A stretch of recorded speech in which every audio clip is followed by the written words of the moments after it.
ગાંધીનગર રક્ષા શક્તિ યુનિવર્સિટીના મહિલા પ્રોફેસર સાથે છેતરપિંડીની ઘટના બની છે। હિતેશ ઠક્કર નામના શખ્સ પર 13.37 લાખની છેતરપિંડીનો આરોપ લાગ્યો છે।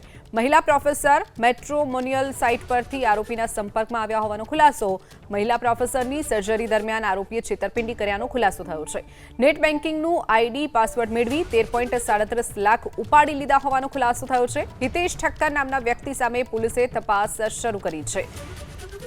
તો ગાંધીનગરની રક્ષા શક્તિ યુનિવર્સિટી જ્યાં મહિલા પ્રોફેસર સાથે છેતરપિંડી થઈ હોવાનો ખુલાસો થયો છે।